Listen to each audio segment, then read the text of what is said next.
السلام عليكم، ازيكم عاملين ايه؟ الوصفة بتاعت النهاردة هتغير فكرتكم خالص عن المعجنات. النهاردة هنعمل في الفيديو ده معجنات مورقة، معلقتين زبدة وبس، ومكونات بسيطة جدا جدا. هنعمل بقى المعجنات والمخبوزات اللذيذة والهشة والمورقة زي ما انتوا شايفين، قطنية جدا من جوه.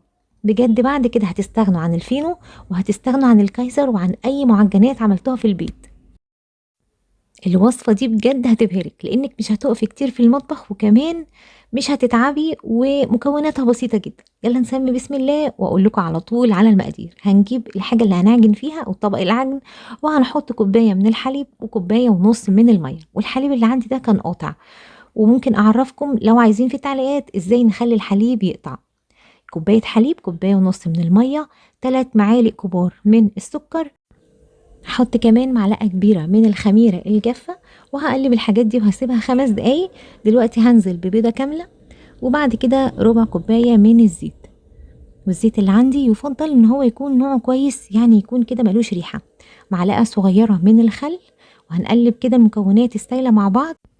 هسيبهم دلوقتي 5 دقايق لحد ما اتأكد ان الخميرة بتاعتي طلعت فقاعات كده وشغالة ومظبوطة جدا.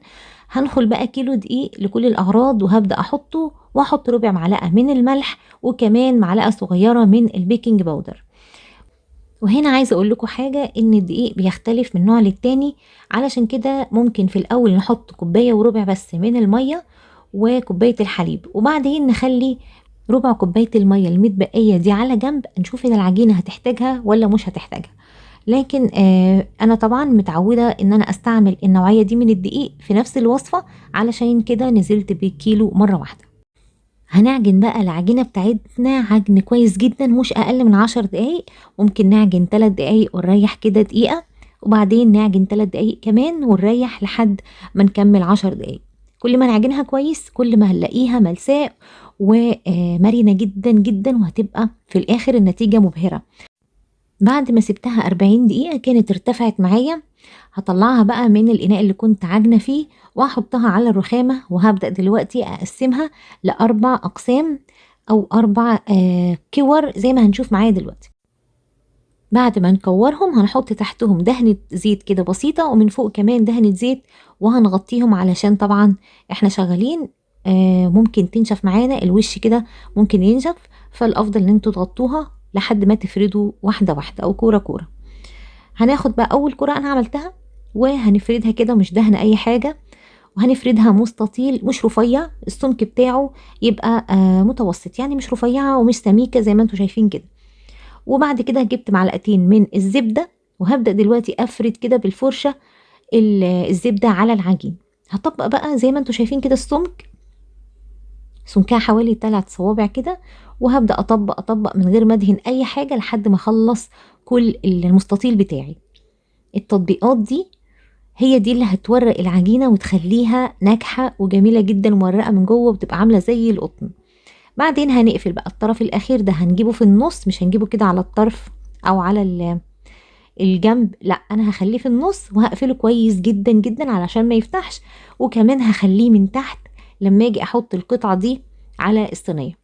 طبعا السيجون اللي عندي بتكون مدهونة دهنة زيت بسيطة جدا جدا، ومش بنشغل الفرن دلوقتي خالص.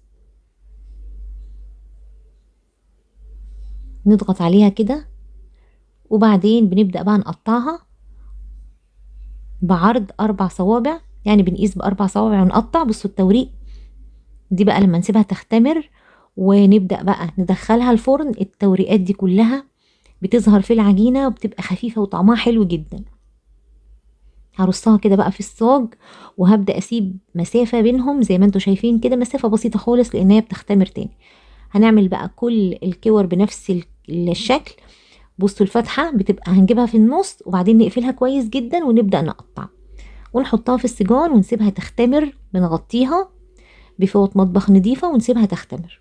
بعد ما اختمرت معايا جبت طبق، حطيت فيه معلقة كبيرة من العسل الاسود، ومعلقة من الزبدة دي اللي كانت متبقية، يعني معلقتين الزبدة هيتبقوا معانا وهنشيل منهم كمان. دهنت بقى الوش العجينة بتاعي كويس جدا، وحطيتها في السمسم. جزء منه انا كنت ماسكة العجينة حطاها في الخليط السائل ده، وبحطه في السمسم، والجزء التاني رشيت عليه سمسم كده من فوق. دخلتها الفرن درجة حرارة عالية جدا بعد ما سخنته قبلها. يعني بنسخن الفرن قبل ما بنحط المعجنات بتاعتنا 10 دقايق يسخن كويس جدا. بندخل المعجنات بتاعتنا على الرف التاني من تحت، مش الرف اللي في النص، على اعلى درجة حرارة. لو عندكم مروحة شغلوها، ما بتاخدش وقت في الفرن خالص، ممكن تاخد 12 دقيقة بتكون استوت معانا. المهم ان انتوا تلفوا الصاج كل 3-4 دقايق كده لحد ما ياخد لون موحد. ولو ما اخدش لون بعد 10 دقايق من فوق، بنشغل الشواية بتاعتنا لحد ما ياخد لون ذهبي وجميل. لما بخرجها من الفرن وهي سخنة انا بغطيها لمدة 2-3 وبعدين بشيل الغطا، وببدأ لما تبرد خالص اعبيها بقى في اكياس واحطها في الفريزر لوقت الاستخدام بتاعي. بخرجها من قبلها بليلة قبل ما استعملها. نحشيها بقى اي حشوة احنا عايزينها، هيبقى طعمها حلو جدا جدا، وكمان من غير حشوة طعمها حلو وخفيف قوي. يا رب يكون الفيديو عجبكم، وما تنسوش اللايك والاشتراك في القناة، ومع السلامة.